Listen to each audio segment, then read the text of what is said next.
The highest COVID infection levels yet, as thousands of NHS workers are forced into isolation. Is our health service about to be overwhelmed?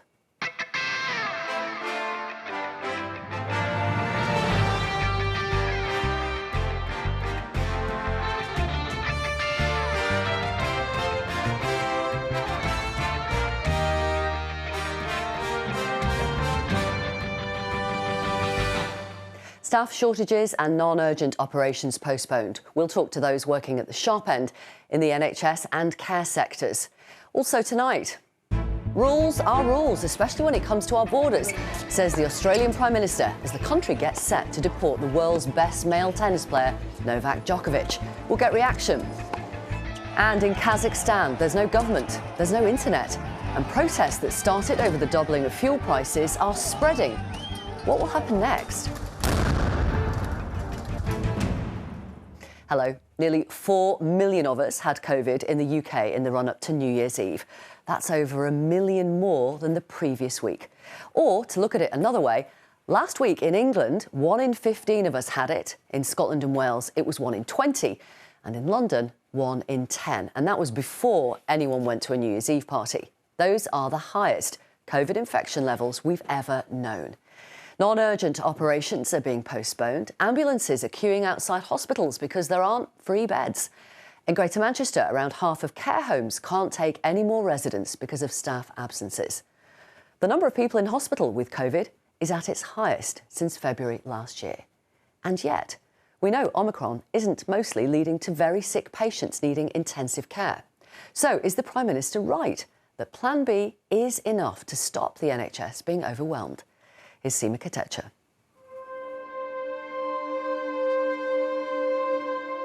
More than 20 NHS trusts across England have declared critical incidents. This means they're struggling to cope and are able to get resources from other areas and agencies. Almost 4 million people across the UK had COVID at the end of last year, and currently there are more than 17,000 people in hospital with the virus. For example, in the North East and Yorkshire, the number of COVID patients has more than doubled, up 122% in just 1 week. But it's not just a patient problem. The Omicron surge has placed further pressure on staff as well, with many having to take time off work to self-isolate. I got a phone call this morning saying my operation, which I've been waiting for several years, has been cancelled due to staff shortages at the hospital. I'm sitting here now, there's no pain, but if I move like that, then I get a pain in my groin. And if I stand up, it hurts as well. So I have to put all the support on my arms rather than use my legs all the time. So, yeah, it hurts even if I'm just walking, I'm afraid. In late December, 24,632 members of staff working in acute NHS trusts in England were off because they were sick or quarantining due to COVID. That was more than double the figure of staff absent 2 weeks earlier. NHS leaders say the worrying spike in staff absence is the biggest immediate challenge the trusts face.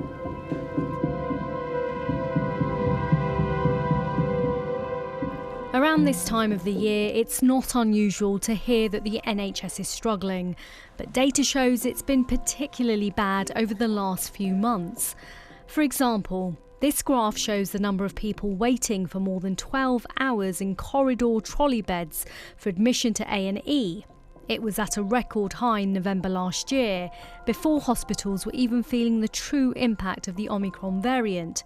The difference between January 2019 and November last year is stark. Or looking at waiting lists, there are now almost 6 million people waiting for treatment. While the average waiting time at the moment is 12 weeks, the number waiting over 52 weeks has rocketed during the pandemic. And the impact of the pandemic continues to be felt on elective or non-critical procedures and other outpatient appointments. The BMA estimates that between April 2020 and October 2021, there were 4.13 million fewer elective procedures and 28.62 million fewer outpatient attendances.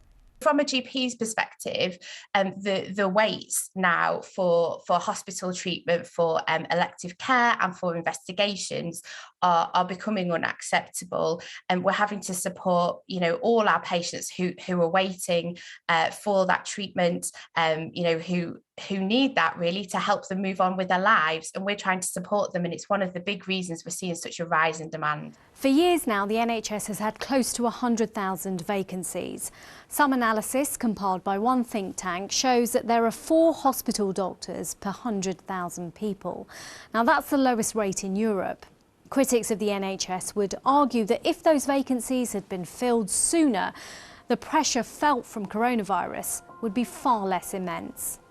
The government says it's provided an extra £5.4 billion to the NHS to respond to COVID over the next 6 months, including £2.8 billion for COVID costs, such as control measures to help prevent staff from catching the virus.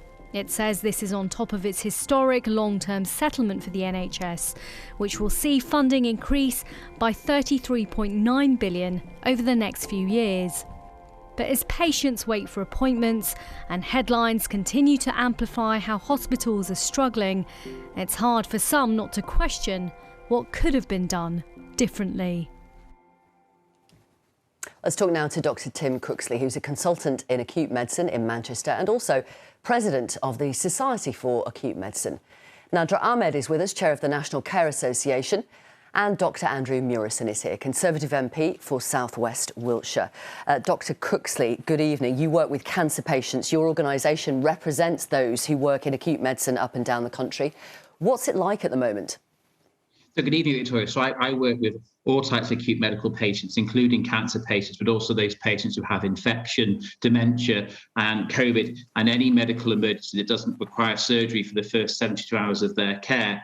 And as your reporter has just told us, the situation at the second is extremely challenging, where we have very tired and exhausted staff who are under-resourced at the second, unfortunately working in extremely difficult circumstances, where they're doing their best to provide high-quality care. But unfortunately, the pressures they're under at the minute means that they're struggling to do that and are delivering care in a way that they wouldn't like to receive in a less timely and less effective manner, which means the patients aren't getting the quality of care that we want to deliver for them. Right, what does that mean in practical terms for patients? And I hear it when you say they are doing their best, but what do you mean? So in simple terms, clearly many medical emergencies are time dependent, and the sooner you start the treatment, the better the outcomes are. And with the workforce pressures, it's taking longer to deliver treatments to patients. They're having to wait longer in the wrong areas. We know that if we can get patients to the right areas, such as acute medical units and acute frailty units, their outcomes are better. But unfortunately, these patients are spending very long times in emergency departments, often, as your reporter tells us, in corridors, and that's entirely the case. And so this means that it's taking longer to receive the care. As a result, they're getting weaker and frailer. It's taking longer for them to get better. And there are problems throughout the system, which is meaning these patients are backlogging and not being able to get into acute medical units, acute frailty units and same-day emergency care. And it's unfortunate there's pressures throughout the system, and this is showing that there's been the lack of resilience in our NHS is unfortunately being shown very starkly through this COVID crisis. Dr. Andrew Murison, does that sound to you like the NHS is being overwhelmed right now?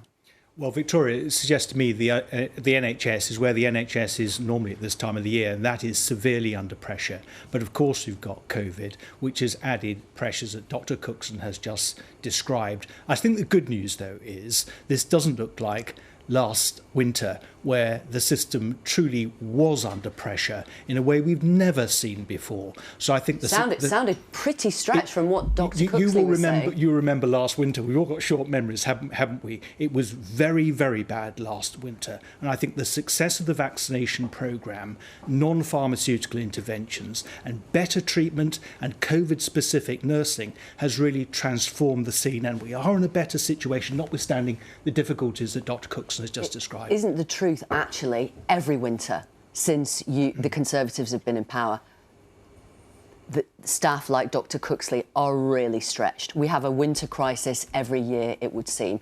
This pandemic is nearly 2 years old. Why are there still staff shortages now? Well, I've been in and around the health service for 40 years now, and I can't remember a single year where around about this time of the year we weren't talking about pressures. It is endemic in the system. This year, clearly it's particularly bad, but you'll remember last year we introduced the Health and Social Care Levy, which is aimed at dealing with the backlog that Dr. Cookson has just alluded to. I'm really worried that since then we've had Omicron, which is going to unpick a lot of the planning that had been put in place to deal with that backlog. I'm not sure we have talked about a winter crisis every year. You're a little bit older than me, not that much older. But the King's Fund says NHS funding dropped in 2009-2010 from an average rise of 4% per year to around 1.5% per year. And it's been like that for the last 10 years. Well, the truth is there have been more doctors and nurses recruited into the NHS over those 10 years. No. Before we went into the pandemic, there were 100,000. Medical schools have been created. There are more people in the system. And before the pandemic, there were, as you know, there were 100,000 staff shortages in the NHS before the pandemic. This is a long-standing issue. And that was a long-standing issue. But people know this has to decade. be paid for. And when the Health and Social Care Levy was introduced last year, I have to tell you, my constituency mailbag was full of people complaining about the increased cost of the system. Now, we've got to have a debate on how much we spend on healthcare, quite irrespective of COVID. But COVID has clearly placed significant problems which aren't going to go away, I'm afraid, anytime soon. Nadra Ahmed, what's it like working in care homes at the moment? I think it is unprecedented. The pressure on the care sector has been exacerbated by a number of factors, not least of all that we felt the impact of Brexit when we lost staff there. Then we had the mandatory vaccinations where we lost. I think it's frozen. Let me ask you, Dr. Cooksley, do you think things are going to get worse in the next few weeks? I think undoubtedly things for the next few weeks will get a bit worse. We haven't peaked yet the number of staff that are going off, and we probably haven't yet peaked the number of patients that are going to be presenting with COVID. And more importantly, the strain of getting people out in social care means that these patients will be remaining in hospital, and we won't be able to be discharged into the community and back to the home where they're happy and safe, and they'll be remaining in hospital for longer than is unfortunately necessary. Ms Ahmed is back with us, so I do want to ask you about the link between the care sector, Nadra Ahmed, and the NHS. But tell me about the staff shortages in care homes at the moment and what impact that's having on the NHS. Well, the fact that we've got staff shortages means that we're having to close down beds. Providers are having to deliver safe service to only the people that they can. So they are not being able to open fully. They've also got staff off, isolating, agency staff. You know, it's a racket, really, because the costs are so immense that we just cannot get agency staff. And if we can, they're costing a huge amount. Of that said... Sorry, can your members deliver care safely at the moment? They can to the people that they've got in their services. That's their primary objective. What it means is that we can't always take people out of hospitals in the way that we would have done to alleviate the pressure on the NHS. And I think it's one thing that government has stopped listening, that if social care was robust and if we had the wherewithal to actually make sure that it was a sustainable option and not short bits of money here and there, we would be able to assist the NHS. We would be there to support it. We would be the backbone of getting people out of those out of acute care into social care settings, which is much better for them in rehab. You'll know but that I think the government is putting falls on deaf ears. You know that the government is putting in over $5 billion into the social care sector over the next 3 years, out of the $36 billion that it's raising through this new tax that is coming in April. Is that going to be enough? Well, it's only if the NHS doesn't swallow it up. And actually, the crisis is now, and the crisis in social care has been around for just under a decade now. And we've been warning about this. COVID has just exacerbated it because there was no plan as to how we would look after social care and the vulnerable people that we support. So we left that to one side and we were the sidebar in the main debate. And that's what we're now finding is still the debate. And I don't understand why government doesn't understand the importance of social care, the value of social care, not only to the people that we deliver the care to, but also to the NHS and it making it a sustainable option for acute care and getting people out into home services, dom care services, back into their own homes. If we don't have the staff to do that and we're not funded properly and we're just thrown bits of money here and there, which is not sustainable, it's not going to create that robust social care system that we need. Well, let me go back to Dr. Andrew Murison then. I mean, you've heard what Nadra Ahmed said. They too have many staff shortages, 120,000 vacancies before the pandemic. I mean, she's right. Yeah, absolutely. But the point is there is sustainable funding that has been brought in specifically Where to are you deal going to find those specifically staff, to deal with the backlog in the NHS caused by COVID, and then to deal with social care. And I really do think ministers get social care. I have to say, this is unfinished business since the 1940s, that finally somebody in government is prepared to grip and raise taxes in order to fund it. So whilst I understand the problems that have just been explained, I'm really pleased that ministers at long last have gripped the issue of social care in a sustainable way. Obviously, we'll have to see how it works out once Do you know what the plan is? Once we've dealt with the backlog that's built up in the NHS. So professionalising the workforce in social care, making sure that there is seamlessness between the NHS and social care. That's the challenge. Do you know what the social care plan is yet? Well, the plan is to develop the workforce and give them the respect and status that they deserve in order that we can grow it and make sure that the NHS and social care operate in a seamless fashion. And where are you going to get the staff from? Well, I hope very much by professionalising the workforce, it'll become an attractive option for people to make a career. That's what's been lacking over the past 70 years. Thank you very much, all of you. Thank you very much for talking to us on Newsnight tonight. Thank you. Now, a dramatic turn of events tonight in Melbourne ahead of the Australian Tennis Open. Novak Djokovic could be deported from the country after his visa was cancelled by their border force. The world number one has been stuck at Melbourne Airport for more than 7 hours today because of an issue with the visa, while anger grew over tennis officials' decision to grant him a COVID vaccine exemption, allowing the Serbian to compete in the Australian Open. Let's get more on this breaking story with Nathan Curry, who's a sports reporter with Sunrise on 7. And Nathan is at Melbourne Airport. And in a moment, we'll speak to Patrick McEnroe, former French Open doubles champion and Australian Open semi-finalist. Nathan, why has his visa been cancelled? Well, the federal government is saying, Victoria, that he was just not able to provide enough evidence that it was legitimate. Now, this is an extraordinary turn of events, and one that we didn't think we'd be waking up to this morning, because the Victorian government, the state of where Melbourne is located in, the government here has been quite tough for so many months, one of the toughest vaccine mandates in the world, and the Premier has been making it very clear that no one who is unvaccinated would be allowed to come into the state, let alone play tennis. He's been particularly tough on Novak himself, and then yesterday, out of the blue, he was ticked off to get that medical exemption by 2 independent Australian boards to say that he did have an acute major medical condition so that he was unable to get vaccinated. If you can understand, Australia has been in such uproar in the past 24 hours. I've never seen Twitter so universally supporting of each other in the fact that Novak should not be allowed to come here. They've been questioning what sort of major medical condition could a world number one tennis player actually have, because it sure doesn't seem like anything is hindering him when he steps out onto the court. But nevertheless, he was able to board that plane. He touched down about 11 p.m. last night, and then he was quickly detained by the border force because they wanted some more information about why he was applying for that visa. The Victorian government wouldn't offer up anything else except to say they wouldn't support that visa. Okay. So they've decided to take it off him.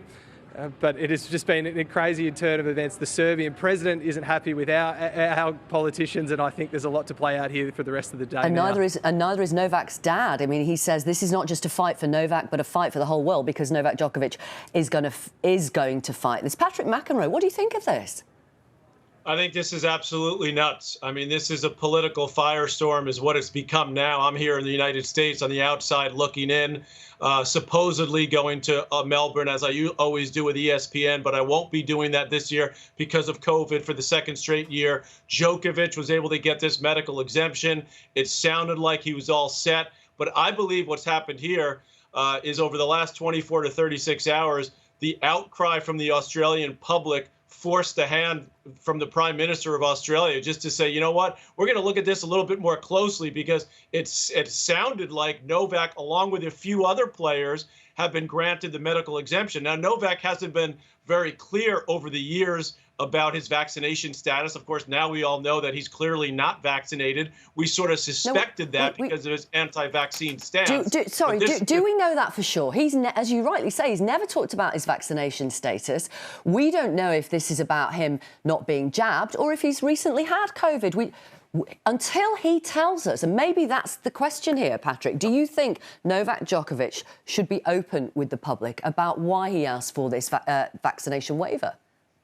I absolutely think that if he had handled it in just that way in the last month or so, listen, I'm going for a medical exemption for whatever reason it is. I mean, it is a little unlikely that one of the greatest athletes in the world has a medical condition, as your reporter just stated, but it's not implausible. I mean, it's possible that he could have some sort of medical issue to make him not take the vaccine. But of course, his public stance has been he's anti-vaccine. He clearly hasn't handled this the right way over the course of the last 18 months, but he's become a political pawn, in my view, at the moment, of what's going on with Australia, between the federal government, which controls who gets in and out of the country, and of course the state government, in this case the state of Victoria. It sounds to me that the federal government has trumped the state government.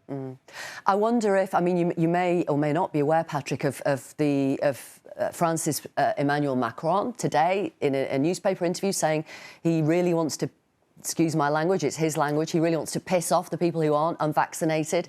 Italy tonight is set to make vaccination mandatory for all over 50s. Does this feel to you like a moment when people who are vaccinated are saying to those who choose not to be vaccinated, we've had enough? Absolutely. I absolutely feel that. Take it from someone who's in my basement for the second time because of getting COVID for the second time in the last year and a half. Luckily, I'm healthy and doing just fine. But I think you're 100% right. I think Australia was just the first country to go when it comes to the tennis world. I think France is coming soon. As you said, Italy. And how about the good old UK, where, of course, that little tournament called Wimbledon takes place? My sense of the situation is that it's going to become mandatory in all these countries and in all these big tournaments. So Novak Djokovic, is he going to continue to want to go down this medical exemption road, or will he finally get vaccinated so he can continue his quest to inarguably be the greatest player of all time? Okay, Nathan, really briefly, what do you think is happening next? Well, what's happening next is Novak's lawyers are already getting ready to challenge this in the Victorian court system. But for now, the Australian authorities have made it very clear that they will take him to a hotel in Melbourne for the time being, but they're trying to get him on a plane home later today. Thank you very much, Nathan and Patrick. Thank you. A year ago, supporters of outgoing US President Donald Trump stormed the US Capitol. Many of them were followers of the QAnon conspiracy theory, believing President Trump was waging a secret war against Satan-worshipping paedophiles in government, business and the media. Despite a lack of any evidence and the fact that QAnon's many predictions never came true, millions of Americans still believe in it. The BBC's Stephanie Hegarty first reported on the rise of QAnon in the early months of the pandemic. Now she investigates what's changed for those caught up in the conspiracy theory. It's been a year since the mobilising power of a conspiracy theory nearly brought the US to its knees.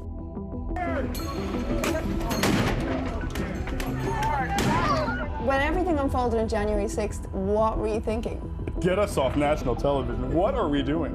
Is that a shaman? In 2020, I reported on the dramatic rise of interest in QAnon during the pandemic. Mainstream media, all complacent. That's us, so... Yeah, honey, you just work for them. A year on from the attack on Capitol Hill that the movement played such an important part in, I wanted to find out if people are still held firmly in its grip. The sentencing of the shaman is moments away. And like any good show, make sure you go to the bathroom before you stay seated. It's a QAnon believer, Jacob Chansley, or the QAnon shaman, who's become the face of January 6th. The people who attacked Capitol Hill weren't all QAnon followers, but the movement was a rallying force for that day. Jacob was arrested and pled guilty to obstruction of Congress. I was in Washington, D.C. to meet with Albert Watkins, his lawyer. From the first moment that I spoke with him, it became really clear that this was a kid who was he was an underdog of monumental proportions. When Jacob was in the military at 19, he was diagnosed with a mental health disorder that the military kept from him. Albert says that left Jacob searching for something. There are a lot of people who have mental health problems, but they don't storm the Capitol building. You're right. There are not many who have mental health vulnerabilities that were diagnosed in 2006, but didn't have it told to them. It's about Jake. It's not about the shaman.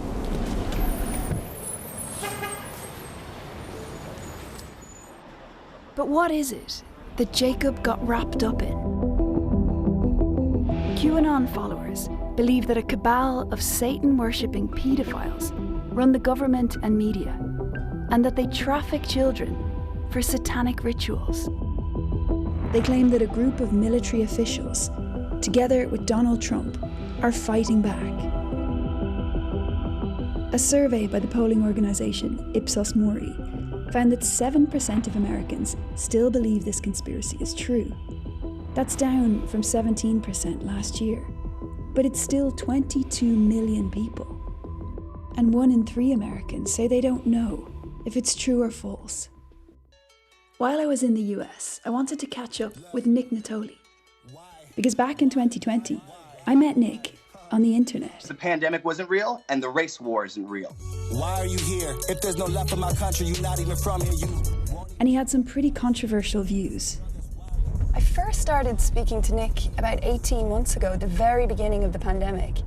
And back then, he was pretty full on into a lot of QAnon-related conspiracy theories. But speaking to him over the past few weeks, it seems like his opinion has changed. When everything unfolded on January 6th, what were you thinking? Get us off national television. What are we doing? Is that the Capitol? Is that a shaman? Things have changed with you, I think, a bit. They definitely have. I don't want to believe in some of these nefarious, terrible things.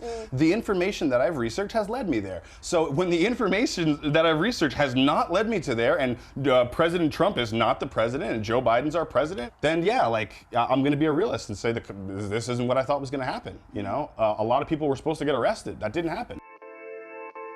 Recently, Nick hasn't been consuming as much QAnon content because it's been banned from a lot of mainstream social media, but it's migrated to less popular platforms.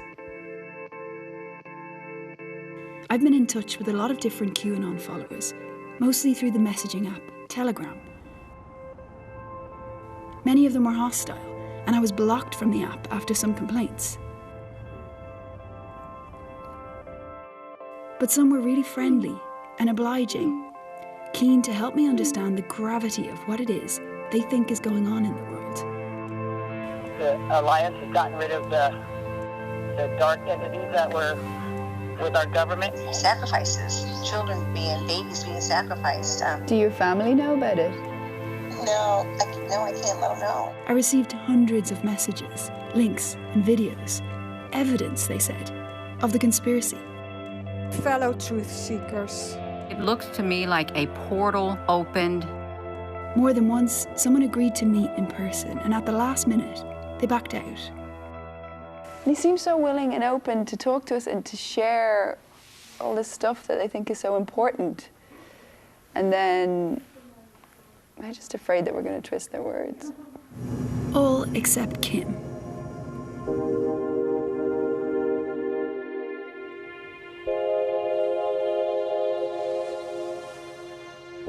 Kim is a dog groomer living in LA. She got into QAnon just over a year ago, as many other people were starting to have doubts. I've always been one for the underdog. Even when I was a kid, I was really an odd child. I'm a deep thinker. What is it that you think is going on in the world right now? What is going on? It's not think. It's out in our faces. What is going on? The elites. We've been suppressed. We've been lied to all of our lives. And now our eyes are open. We're taking our country back. We're going back to a republic. Facts, only facts. Suez Canal, remember that? It was deliberately knocked into that and lodged in there. Because what was on it? Thousands and thousands of children and women, the sex trafficking, and adrenochrome. And also those vaccines. This might be hard to follow, but it's QAnon 101. Everything that happens, every story in the news, gets linked to the cabal. Nothing is as it seems, because they believe everyone is lying to you. We're probably going to have to save ourselves. And they're going to push us too far. The calm before the storm, it's like, again, you don't tell the enemy. Do you think people will take up arms? Oh, we're going to, and I'm looking forward to that. That is our constitutional right. I would love a physical battle, but I know what I'm seeing. Who are you going to be fighting? Elites or whatever, or the UN, the supposed UN. Yes, please. Mainstream media, all complacent. They admitted it. It's always, and it's never changed. That's us. So yeah. Again, I don't, honey. You just work for them. I call you an innocent, and you're a baby too. I will be there to defend you. I heard this from other QAnon believers. Because this is a movement working to convince people that we're at war.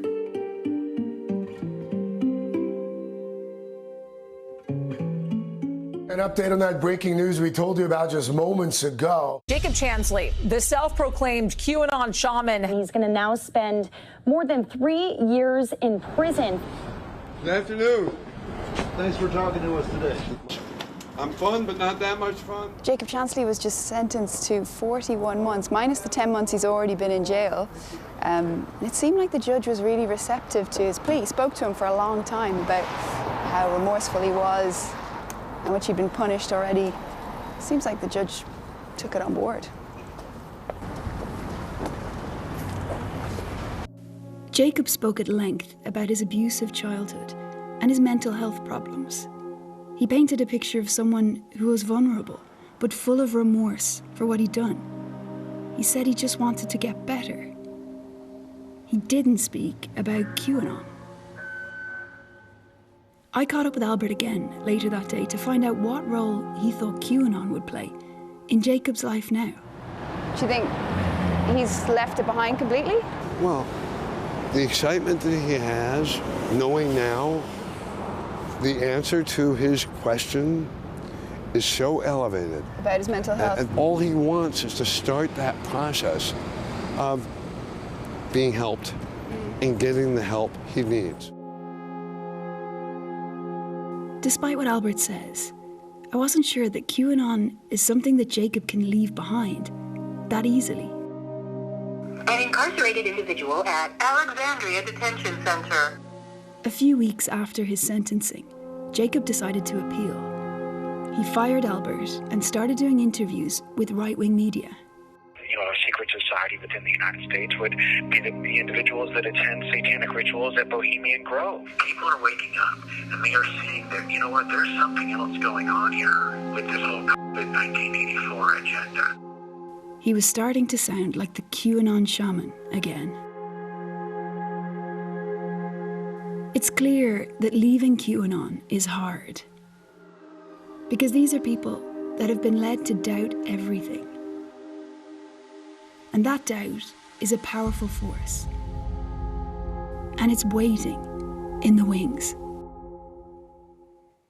Stephanie Hegarty reporting. And by the way, there is a new podcast and radio series about QAnon and the roots of the storming of the Capitol last year. It's called The Coming Storm. It is presented by Newsnight's own Gabriel Gatehouse. You can listen to it on Radio 4 on Tuesdays at 11 o'clock in the morning, or search it up on The Coming Storm on BBC Sounds. And Gabriel's here tonight to talk to you about what's going on in Kazakhstan. It's a country as big as the whole of Western Europe. It's rich in oil and gas, and as a former Soviet republic, it has very close ties to the Kremlin. Right now, there are mass protests over rising fuel prices. Riot police are on the streets, and there's an internet blackout. What will the people of Kazakhstan do next? Could the protests grow into something bigger? And how will President Putin react? Kazakhstan is a vast and sparsely populated country, and it lies in between two other vast and infinitely more powerful countries, Russia to the north and west, and China to the south and east. Until 1991, it was part of the Soviet Union. And when the USSR fell apart, the country's communist leader, Nursultan Nazarbayev, became its first president. And he remained the man in charge for almost 2 decades. Now, Nazarbayev stepped down in 2019, but he was still the power behind the scenes. His hand-picked successor is Kassym-Jomart Tokayev. And one of his first acts as president was to rename the capital Astana after his old boss, Nur-Sultan, so signalling to the people of Kazakhstan that they shouldn't expect radical change. It's this sense of stagnation, a narrow elite dominating the political and economic life of the nation, that has led to these protests, which are really unprecedented in Kazakhstan's history. They began in the oil-rich west of the country over a rise in the price of fuel, but they spread quickly. This was Almaty, the capital, the largest city in Kazakhstan today. Protesters stormed the mayor's office, they set it on fire. There are also reports that the international airport has been seized by the demonstrators. Many international flights have been cancelled. Police have been responding with tear gas, stun grenades, and with water cannon in the frozen streets. At points, the protesters appeared to gain the upper hand. They were chasing the riot police away and snatching their equipment. Now, not all the protests were violent. This was the western city of Aktebe. Also today, you can see some protesters and then a line of riot police who appear to be guarding a government building. The protesters advance on them, and you can hear a woman shout, "The police are with the people." Now, it's not clear whether the officers were told by their superiors not to act or whether they were showing their sympathies. The balance of power has now shifted from the government to the streets, and the protesters are storming government buildings. Kazakhstan is following its own political transformation right now. The outcome of this transformation, we're not sure what will it be. Will it be a new form of authoritarianism, or will it be a more open political system? Now, the protesters also toppled the statue of the father of the nation, Nursultan Nazarbayev. And to add insult to injury, his successor, the current president, effectively sacked him from his position for life on the National Security Council and assumed the post himself. This is evidence of an elaborate plan of action prepared by the financially motivated plotters. Therefore, as the head of state, and from today, the president of the Security Council, I intend to act as tough as possible. Despite the fighting talk from the president, we've not seen the kind of violent crackdown from the security forces in Kazakhstan that we saw, for example, in Belarus recently. The Russian president discussed the situation today with his counterpart there, and at home, Vladimir Putin has presided over a sweeping crackdown on dissent in the past year. In Russia, many will be watching the situation in Kazakhstan closely, both in the Kremlin and among what remains of the opposition. A similar uprising now seems virtually impossible there, but then, as Kazakhstan shows, things often seem impossible until they're not. No one really expected that a country as large as this could rise against the regime simultaneously in many different parts of the country. Russia is a big country as well, and the size of the country does save the country from popular uprisings for some time, but not forever. This is a process that we see in all of the former Soviet countries, where the people are rising against the system of governance that was built by the Soviets to serve the leaders and not the people. Now, just before we came on air, it was announced that peacekeepers from a Russian-led alliance of ex-Soviet states would be sent to Kazakhstan. The speed with which these protests have spread has taken everyone by surprise, and what happens next will depend on two things: whether the people in the streets can organise and keep up the momentum, and how the president and the security forces then respond. Thank you very much, Gabriel. That's it for tonight. Faisal's here tomorrow. Have a good evening.